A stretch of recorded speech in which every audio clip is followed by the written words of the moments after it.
Learn to fight. Yo, John Fitch here.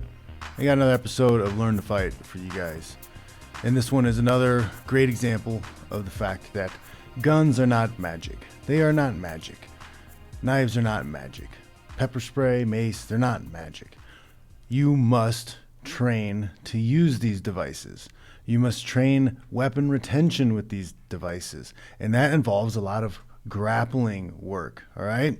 If you do not know how to access your weapons, if you do not know how to keep your weapons that you have on your person, you're just giving your attacker, you're giving someone else a weapon. Don't ever think, oh, I don't need to learn martial arts because I carry a gun. Well, it doesn't matter. This is a situation where the instigator actually is the guy that's carrying. Starts off with these guys on a porch. They're getting interviewed by a camera crew. They're a rap group, and then a former member of their group approaches and starts talking smack to him. He's upset that they're getting attention. He's upset that they're in the neighborhood again, whatever. He keeps pushing the line, and at one point, there's a guy on the porch with a white t-shirt and blue pants, blue jeans on, had enough, and starts a fight. Hits him, and they get into it. And you'll see that just because the guy had a gun on his person didn't do anything for him.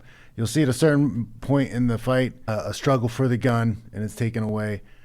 Right? A little quick example, the guns aren't magic. You still have to know how to grapple. You still have to know how to maintain space. You still have to know how to access your weapons and use them under duress, under pressure. If you do not train to access your weapons and use them under pressure, you're never going to be able to do it in a real situation. It's not going to happen.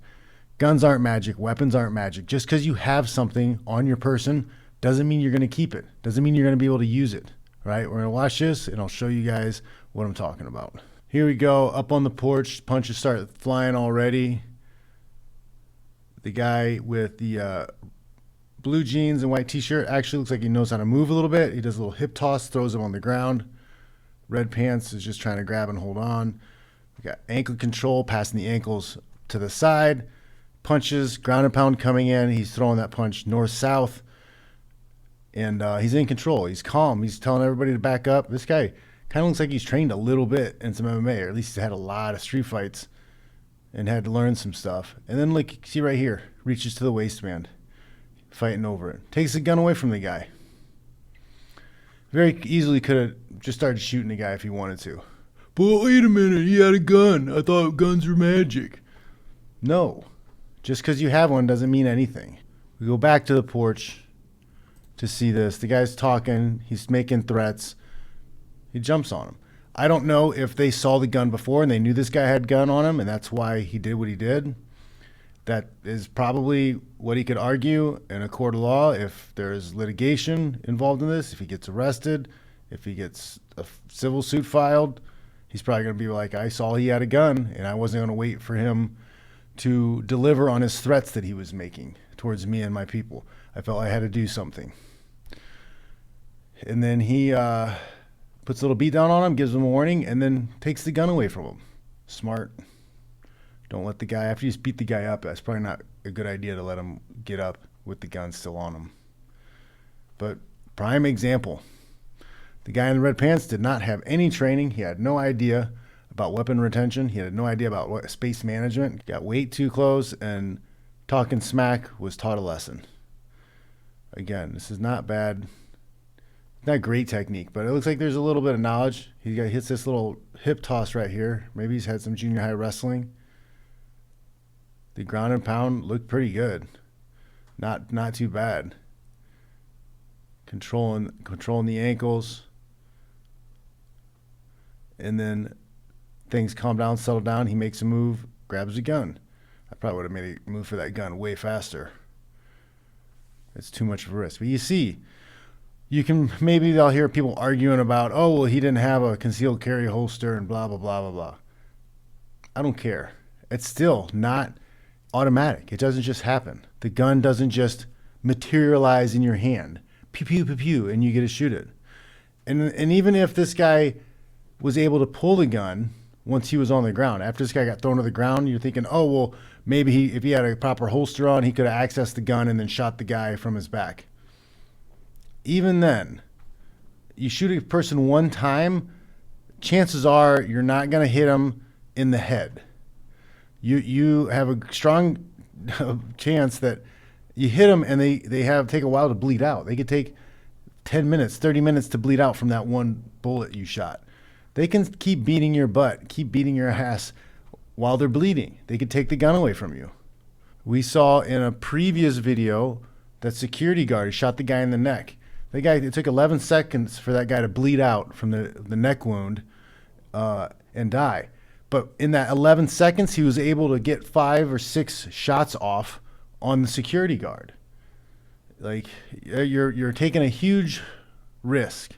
If you're carrying a weapon into a potential fight and you don't know how to use it, and you don't know how to access it under pressure, you don't know how to get it with somebody grabbing a hold of you, pushing you around, throwing punches at you. You don't know how to control space. You don't know how to make enough space to be able to access the weapon. And then what if you access the weapon, you pull it out, and somebody gets hands on it? You know how to keep that weapon. You know how to wrestle that weapon away from them. You want to make sure that they don't take it from you. If you don't have those weapon retention skills, if you're carrying a weapon, you're just giving it to the other guy. You're just giving it to someone else. And if you have a predator who is hunting you and wants to take from you, I'm sorry. There's a good chance that predator has skills because they've preyed on other people before, and they're good at being predators. Don't take that risk. You have to train. You must learn to grapple. You have to have some grappling, weapon retention skills, period. The other big lesson we take from this, guys, is don't pick fights. Don't pick fights. Don't go up talking smack. I'm a bad man. I'm better than you. You're awful. You're terrible. I'm going to kick your butt, blah, blah, blah, blah, blah. What are you doing with your life? Go to work. Go to work. Go get your job. Go do something. Go paint something. Go clean something up. Figure it out.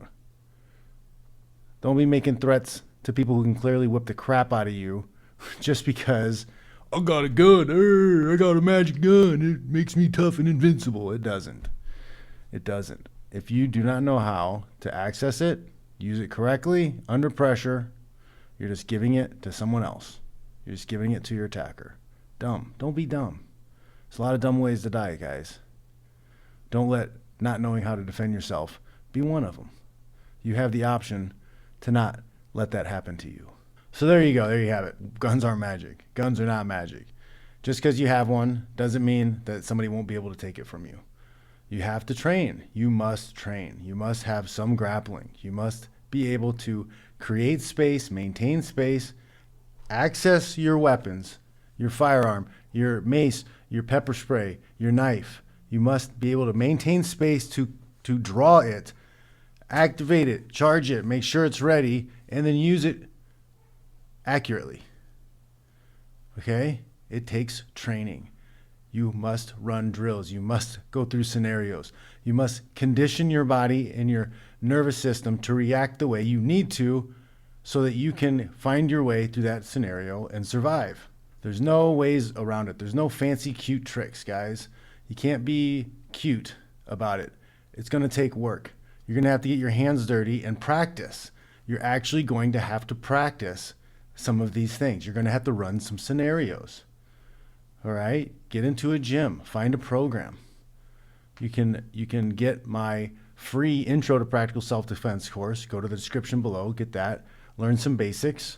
And then get my Practical Self-Defense course. You can pay for that, buy that, and run those drills. Those things will help you with space management. They will help you with nullifying your attacker. They'll teach you stand-up grappling techniques that will put you in control, put you in a situation where you're not going to get hurt. You're going to be able to control the other person or disconnect from the other person and get away. You're always supposed to move away, get away. It's not your job to sit in the pocket and throw punches with somebody. It's dumb.